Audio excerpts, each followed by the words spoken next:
Well, I got to tell you, I love this series. I've had so much fun with these, and maybe more fun than you all. I don't know. No, that's probably not true because, again, the text messages that I've been getting from people who are, your small groups are wrestling with this stuff, or you and your spouse sat down, like I've gotten many of those, and it's been really, really fun for me to see y'all do that. Again, I think that when you create good content, it creates good conversation, and I think some of y'all have been having some really great conversations. So, here's the idea, right? We're in week 4 of this series, the starting point. We've been asking this question all along. If we were to have to start over, right? Maybe you're like me and you grew up in the church and you're struggling with kind of this childlike faith that you used to have, but now you're adult and you're just trying to figure out where that went and what happened. Where would we start? What is the starting point of faith? Or maybe you're someone who's been kind of outside of the faith for a long time. And you're trying to figure out maybe how to take your first step in. What does it look like for you to connect into faith for maybe the very first time? That's really what we've been talking about. What is the starting point of faith? Now, again, we're in week 4. So if you're new with us, we're so glad that you're here with us. But all these things have kind of been building on each other. So here's what I need you to do. Go to tcat.church/starting-point, okay? And as long as there's an internet, these messages will be here. And you can go back and watch them. You can go watch them 3 or 4 times. I was visiting with someone in the hospital this week who had missed last week's, and he watched it 4 times from the hospital. I was like, that's awesome, cool. I wish you were home watching it someplace else. But he had watched it 3 or 4 times because he really wanted to get it. You can do that as much as you want. Not because you think I'm cool, but because hopefully it's helping you to wrestle down to the ground, what your relationship with God is really like. What does it actually mean for us to be Jesus followers, and how does this whole thing work?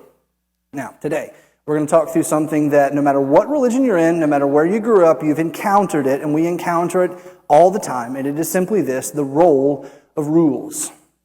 What is the role of rules in the greater context of, us following God? How does this all fit? Now, depending on where you grew up, this is something you've had to deal with. No matter what religion you may have grew up in, even if you didn't grow up in the Christian world, every religion's got rules. So how do these all work? I'm only going to talk about my context. I don't want to pick on other world religions this morning, so I'm going to talk specifically about Christianity for just a few moments. But the interesting thing that happens for us as Jesus followers is, depending on where you grew up, there's different sets of rules. So like there's the Catholics have got rules, and Protestants, and there's like a million different sets of Protestants that have got rules. And I grew up kind of Methodist-Costal, so like there was different, depending on where we went on Sunday, there was a different set of rules. And I had okay, I'm in the Pentecostal church, so I got to think about like communion this way, and I'm at the Baptist church today, so I got to think about like baptism this way. And so like depending on where you grew up, it kind of happens, right? So, if you grew up in the Baptist church, there's a set of rules that you were kind of given. And if you grew up in the Pentecostal church, there was kind of a set of rules. And if you grew up in the Methodist church, maybe you thought there weren't enough rules sometimes. I can only say that because that's where I grew up, okay? But the thing is, we don't know what they really mean sometimes. And why do some people have different rules than we do? And where does all this stuff fit together? And how am I supposed to understand what it is that I'm being asked to do by my Heavenly Father? What does this all actually mean? Well, that's what we're going to try to wrestle down to the ground together today. No pressure, right? But we're going to try to figure out at least where we can get a handle on this, where we can take a step forward. I want to introduce a premise to you. This is my hypothesis. I'm going to use the rest of my message to kind of prove it to you. But here we go. Let me back up. Let me ask it a different way. What is the relationship between rules and religion? How are we supposed to understand that? Well, here's my premise, okay? Rules always assume a relationship. Rules always assume a relationship. And in order to kind of prove my point out for you, I kind of created some categories. Right? These are just my categories. You feel free to go create your own. You can text me later. We'll email. I would love to take you to coffee. We'll debate this. This is like my favorite thing, okay? But in order to kind of give us a handle to get started, I created a couple categories to help us kind of figure out how these relationships to rules actually work. So in our relationships, they kind of fall into some broad categories. The first one's the family model, okay? The family model. When you were born, you got a family. Now, when you were born, there weren't rules that were given before you were allowed to be a part of the family. You were born into a family, then you had parents, and those parents set rules for you, right? So, you were born, there were rules for you when you were in elementary school, and then maybe the rules changed for you a little bit when you became a middle schooler, and then you got to high school and the rules extended or maybe changed again, and, then you're kind of like me as a 36-year-old kid, and my mom still has rules for me. I don't know what it's like for you, but the point is, the rules didn't make you a part of the family. The rules existed because you were a part of the family. And the discipline that you received was to bring you back into the fold in the family. That's one model. That's one idea. Another model is the club model. This is kind of like the fraternity and the sorority, right? And the rules completely apply to you, and you have to actually sign up on the rules before you can be a part of the club. And if you break the rules, you get kicked out of the club. When I was at UK, I was in a fraternity, and there were some rules that the people in my fraternity didn't play nice with another fraternity on campus, and if they saw us becoming friends, you got kicked out. Weird stuff. I don't know if it's like that here, but every club, the country club has got that. Every club has got these things. Now, what's interesting is these two already start to contrast each other, right? Because in the family model, the rules apply to the family. As a parent, even though you've maybe wanted to sometimes, you can't actually go out and set rules on someone who's not your child, right? All of us have probably met that kid that we wish we could give some rules to, maybe. The kid that lives down the street, they're like, okay, as long as I live in this house, you have to stay in yours. And as soon as I move, you're allowed back out of your house, but not until then. Right? Or it would be kind of weird for us to call up, and call our neighbor down the street and say, hey, can I talk to your daughter for a second? Hey, have you done your homework yet? Why are you still awake? It's a school night, right? We don't do that. It's weird. But in the club model, on the other hand, there are rules that are ahead of time, and somebody's keeping them for you. There's a rule keeper someplace, and if you break them, you're out. And everybody has to keep the same rules. Now, just for fun, I created a third category, okay? And I like to call this category the neighborhood association model, okay? I love that everybody chuckles every time I say that. This is the second time I've done this service. Everybody laughs because you automatically get it. You know, with the neighborhood association, you're not really sure whether you're good or not. They allow you to buy the house, but then you kind of spend the rest of your days in that house in this tension of, did I mow my grass right? Did I not? Is everybody happy? And then that crazy thing happens when you put your above ground pool in your front yard and they start putting nasty letters in your box or taping things to the door. And the fascinating thing about the neighborhood association is they can't actually make you leave, but they can make you wish you lived somewhere else, right? They can't actually kick you out, but they can make you really wish you didn't live in that house. So, you can see that when we start kind of taking these models and applying them to religion, things get really complicated really fast, right? They get really complicated when we start thinking how does God, I want to know that I'm good with God. I want to know that we're good, but which one is it? And the fascinating thing to me is when I started talking about this, some of you all started thinking theologically, but some of you started thinking emotionally because you grew up in an environment that made this complicated. For instance, maybe you grew up being taught this your whole life, family model. But you've always felt like it was this. No matter what you did, you've always felt like you were in a club and you had to be very careful not to break the rules or you were going to get kicked out. Or some of you grew up being taught this and you've never in your life felt this.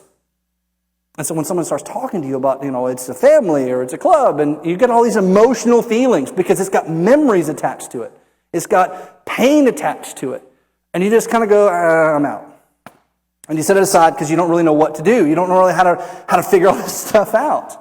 So, to give us some context for how I think we might be able to begin to bring this together and get kind of a foundation for how we understand rules, I want to go back and I want to look at one of the oldest set of rules that has ever come into existence. Now, it's not the oldest based on historical documents, but it's about the third oldest list of rules in the world. And that list is called the Ten Commandments. Now, the Ten Commandments came into existence about 1446 BC. Okay, go Google that. But that-ish, okay, 1446 BC. About 1,500 years before Jesus, the Ten Commandments came. Now, here's what I know about the Ten Commandments.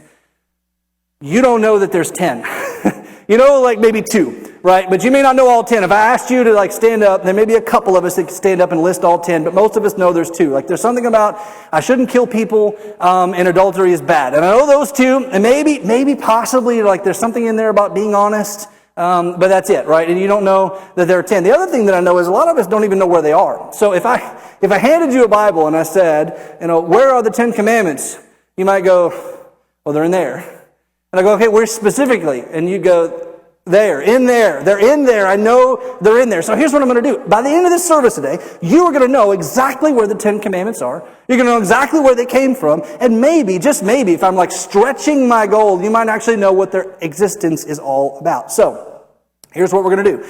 I'm going to tell you something, and you're going to repeat it back to me. The 10 Commandments are founded, and you're going to repeat this back, okay? Exodus 20.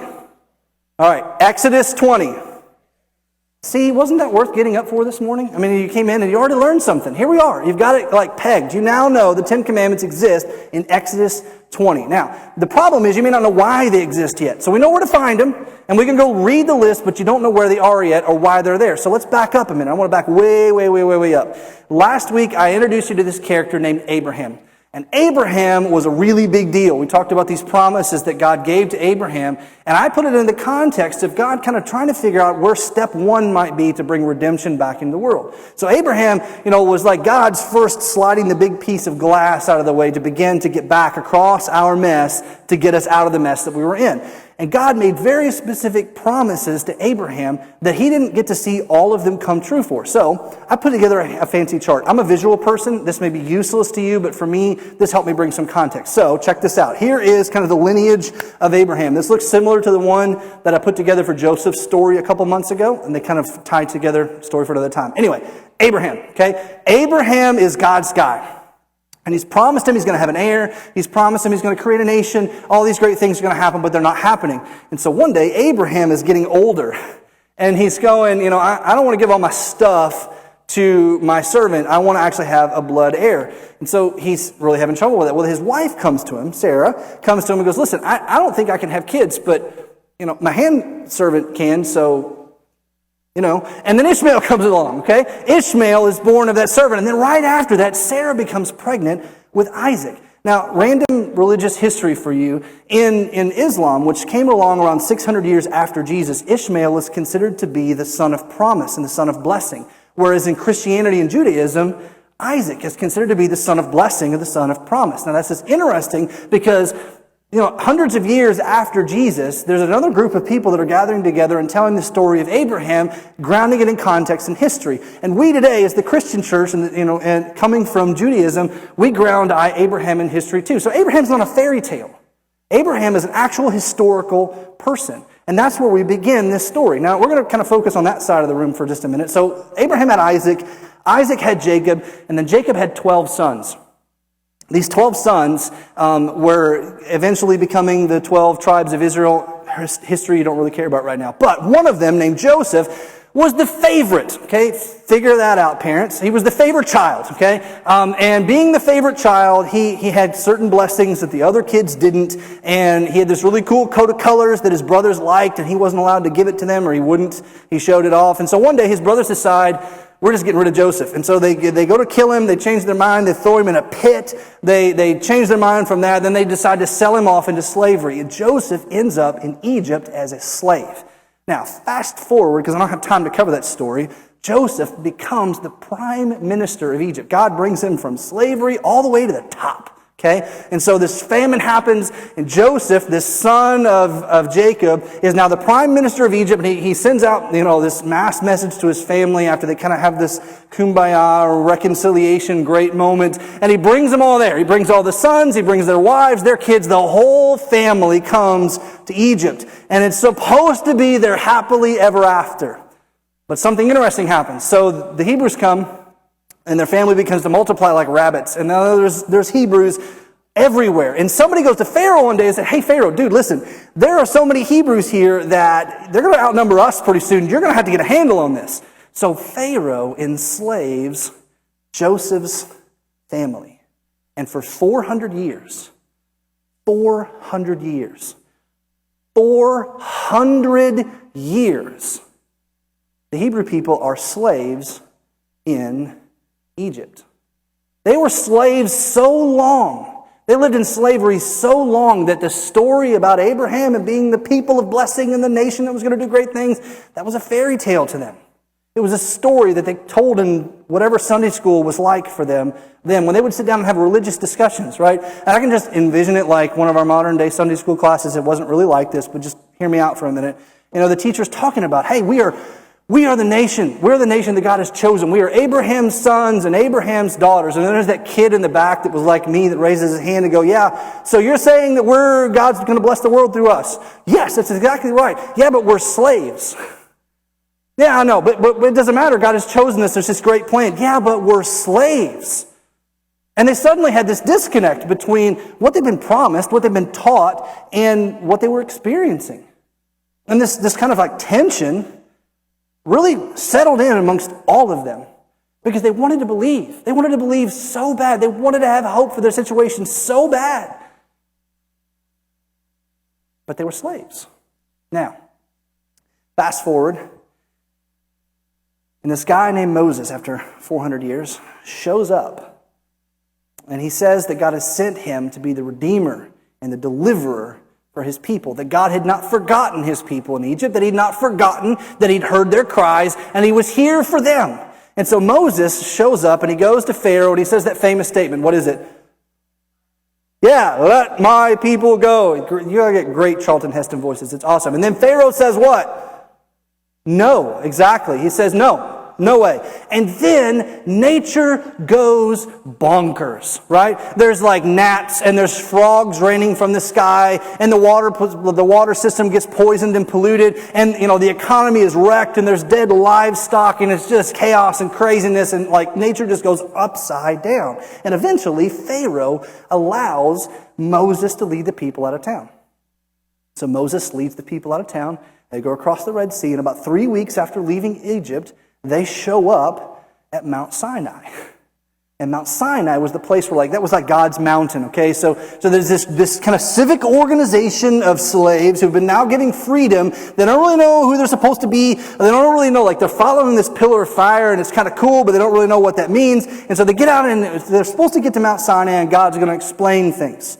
So Moses goes up on the mountain. And he climbs up to the top, and God is about to give him the law, right? He's going to give him the law, and part of that is the Ten Commandments. But what's interesting is I want to read this. This is the preamble to the Ten Commandments. This is so good because God is about to establish his place in his relationship with Israel, but he wants to get some groundwork out of the way first. Before he sets the rules, before he tells them how this thing's going to work, he wants to establish something. Listen to what he says at the beginning of what chapter? Exodus. Exactly. All right, here we go. And God spoke all these words, I am the Lord your God. In other words, look, before we go any further, I just want you to know, I'm yours. I'm your God. And you're mine. And I've been watching you. And I have a plan for you. And I have chosen you. And you are mine. And I am yours. God's like, let me just get that out of the way right now. I just want you to know, I'm yours. And no, you haven't done anything to deserve this. You haven't done anything to deserve my favor or my love. But here I am. I'm yours. And then he takes them on a history lesson. If they hadn't remembered this, he says, I'm the Lord your God who brought you out of Egypt, out of the land of slavery. In other words, hey, remember all that cool stuff that just happened? Yeah, I did that. And it's because I love you. And I've brought you here to show you who I am and who you're going to be for me. So before we go any further, before I tell you how this all stuff works and what the rules are, I just want you to know you're mine. And I am yours. Now, there's something really interesting that happened. I want to back up for just a few minutes to give you just a little bit more context to this because this is big. This is really, really big for how we understand how this whole thing with God works. After the frogs and after the locusts and after the gnats and the dead livestock and the poisoned water and the economy is upside down and all the boils and all the craziness, Pharaoh still would not let the people go. And so God went to Moses and said, there's one last thing I'm going to do. And after this, Pharaoh's going to let you go. I know you've been in slavery for 400 years. I know you're slaves. Just trust me. So he tells Moses, go to the people and tell them to go have dinner, which they do all the time, and then kill a lamb, which they did all the time because they ate them. And then when they're finished with dinner, take some of the blood from that lamb, and I want you to tell them to put it on the top of the door and the sides of the door. Okay, just paint it on the top of the door and the sides. I have a plan. I need you to trust me. So Moses goes to the people. And he tells them this. He's like, okay, here's what we're going to do. We're going to leave tomorrow. But in order to get out of here, I'll tell them tomorrow, here's what I need you to do. Go have dinner, put some, kill the lamb, put the blood on the side of the door. They're like, well, that doesn't make any sense. He says, just trust me. And he said, but why? How's that going to help? Just trust me. But we've been slaves for 400 years. Look, just trust me. And so they do this. They have the dinner. The majority of the Hebrews have the dinner, and they paint the blood on the sides of the doors. And at night, after this had happened, the angel of death passes through town and passes over every household that had blood on the door. Every single one. And the next morning, Pharaoh said, get out. Get out. Take all of your stuff. Take all of our stuff. I don't care. Just leave and don't come back. And so to this day, the Jewish people celebrate the festival of Passover, which was that moment when God spared them. And what's interesting is they celebrate that festival, that God had spared them, when he said the words, trust me. When he said, trust me. These two words, essentially, is what he was asking them to do. I know this seems crazy. I know it seems unreal. I know you've been here in slavery for 400 years. Trust me. And that's the context of the people having this kind of 3-week journey to Sinai for God to say, I'm your God. You haven't done anything to deserve this. I'm just reaching out to you. You're mine. And I'm yours. And then he begins. He gave the preamble and he says the 10 Commandments. And I'm going to give you the first one. And the first one's really good because you might be expecting like a thou shalt not, but this one's great. Here's what the first commandment is in Exodus 20. You shall have no other gods before me. To which the whole nation went, duh. Right? You're kidding me. We just followed you out of Egypt. We just walked on dry land across the Red Sea. We've been following this pillar of fire and this pillar of cloud for 3 weeks. You've given us provision and we've heard your voice thundering and lightning from the mountain. You can put a check in that box, buddy. What else you got?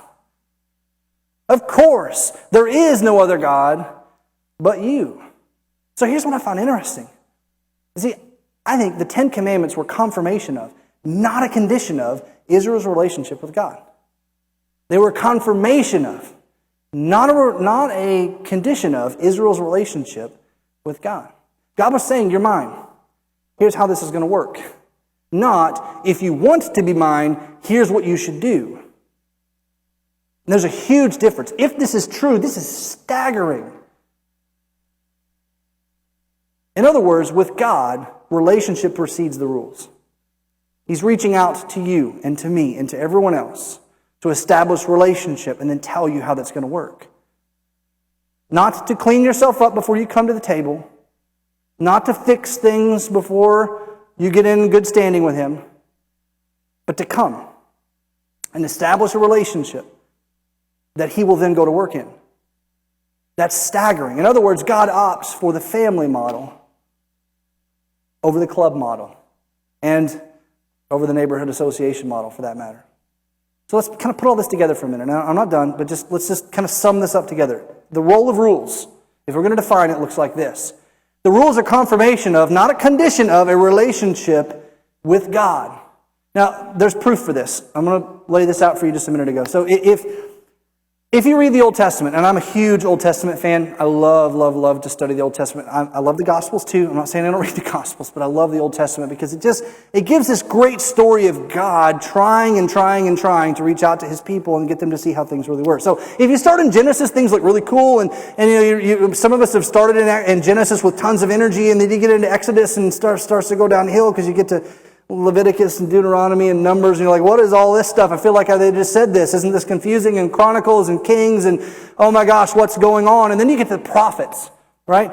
And have you ever read the prophets before without actually any context? You go, what is with all these angry guys? Why are they so upset all the time? What is going on? They just seem to be so doom and gloom. What are they saying? They seem so angry. And then every once in a while they say something really glorious and amazing that like worship leaders steal lines out of to make songs that we sing. And then they go back to kind of doom and gloom. And you go, what is going on? I don't understand. Well, the prophets are proof that God never gave up on his people. It wasn't like when God gave the 10 Commandments, he goes, okay, look, I've got 10 rules. And if you break 5, we're good. But if you break 8, I'm going to get some new people. Okay? That's not what he did. That's not how it worked at all. The prophets were going, look, God is saying, like a good father, like a good parent, this is not my best for you. Okay? And it was as if, like, when the prophets were going, like, God's going, 1, 2, 3, all right, fine, you're in timeout. 70 years in Babylon, right? 1, 2, it was God constantly through the prophets reaching back out and saying, this is not my plan for you. When God disciplined his people, it was not to get back at them, it was to get them back. And that, my friends, is a staggering revelation about how God looks at us. When we understand rules in the context of a father disciplining his children because he knows what's best for them, that's vastly different than understanding them as a dictator who just wants to push our buttons. And some of us grew up thinking that. Some of us grew up thinking that that's who God is. And he's got all these rules because he's just waiting to blast me with a lightning bolt. Do you know, I actually thought that when I was a kid. Maybe some of you did too. But that's not how it works. God established his rules. And he laid out this foundation so that we could maintain our relationship with him. And when we strayed, he drew us back. Now, the devil's advocate in the room could be asking a question. So we're going to ask it together. Why not? Okay? Because you may be thinking to yourself, what if God just played favorites? Okay? What if God was just playing favorites? Okay, Abraham, God liked Abraham, and he was, bored one day, and he said, okay, I'll just take this nation of people, and they'll be mine, and we'll just play like it's a sandbox. And you could say that, right? You could ask that question. And so God's like, okay, good with the nation of Israel, but like the Americans, I don't know, and the Europeans, and all these people that are going to come on later, I tell you what, if they follow the rules, I'll let them in. Or, you could say something like, I'm never really going to be fully good with you, but you do your best, and we'll see what happens at the end. And you could be saying that God just did that for Abraham. God just did that for Israel, but everybody else, not so much. What if God is just playing favorites, right? Well, I think, don't take my word for it, I want you to go back and read it yourself. But I think if you read the story of Abraham, the context from which God made the great promises that he made to him. If you read the story of the Ten Commandments from... One of you in the front row is now my new favorite person. All the rest of y'all failed the quiz. Exodus 20, right. If you read the Ten Commandments in Exodus 20, the context of the prelude of that, what you're going to realize is it wasn't actually really fully about Abraham, and it wasn't even really completely about Israel. God had a plan for all humanity. He had a plan for everybody. And it started with Abraham, and it got bigger with the nation of Israel, but God had something more going on. And here's the proof of it. Let's go back to that promise I read to you last week from Genesis chapter 18. It says this, all the nations on earth will be blessed through you, everybody. All the nations. This is a plan that's bigger than you, Abraham. This is the plan that's bigger than you, Israel. This is a plan that's bigger than just this moment in history 1,500 years before Jesus. There's something bigger going on. And then later, one of the most famous prophets, one of the more famous anger guys, who said some really great stuff in the Old Testament, by the way.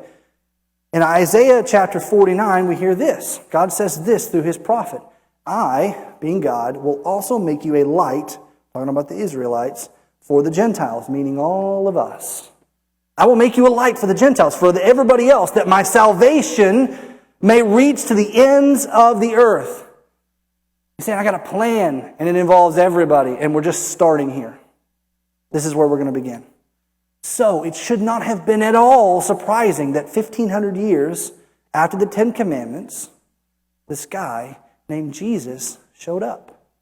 And he started asking the people around him to trust him. And then nature went bonkers, right? He starts healing people. He starts, casting out demons. He starts healing people, bringing people back from the dead. He starts healing people from leprosy. He starts feeding thousands of people with just a lunchbox full of food. He starts doing these crazy, amazing, wonderful, miraculous things. To which, some of the people that were following were actually terrified of how powerful he was. All through the midst of this moment, he's saying, trust me. God's up to something really big, and it involves everybody.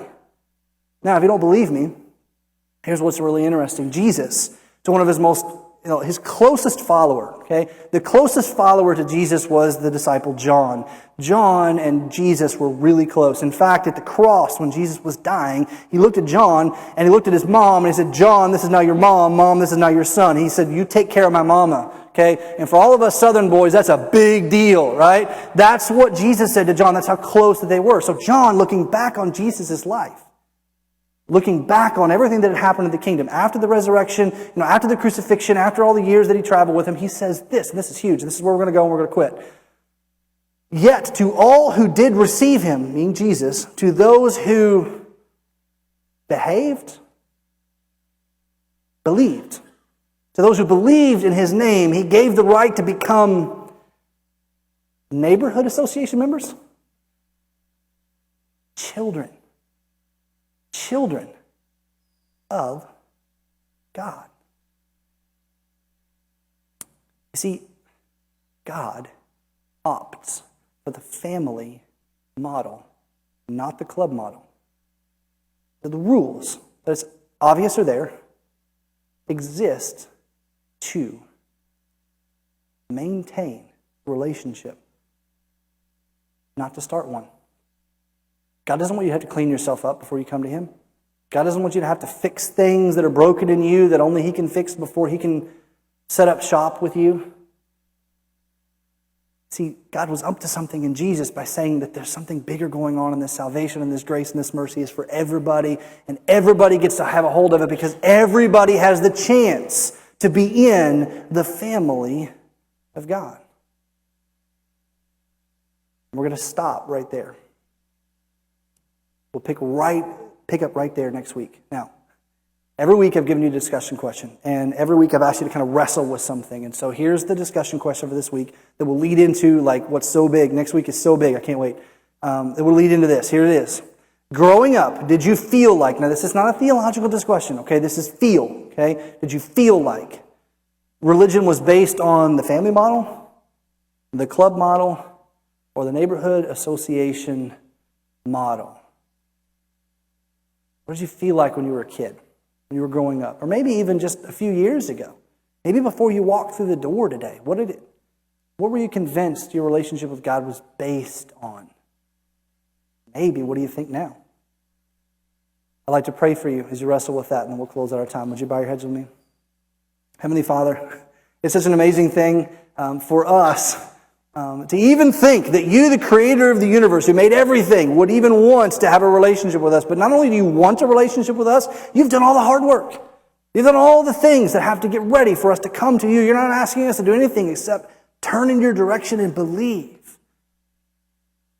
So God, as we wrestle with that this week, and we think about maybe what we grew up with, and maybe the emotions that are tied to experiences we had in our past, or what might have brought us to the brink of separation, or brought us to the brink of fear of our faith, or maybe just laying our faith in the church aside, whatever might have brought us to that, would you just right now continue to build on this foundation that you have established for thousands of years, that you began at Abraham, that you multiplied through Israel, and that you perfected in Jesus, so that we, God, can come home to you, our Heavenly Father.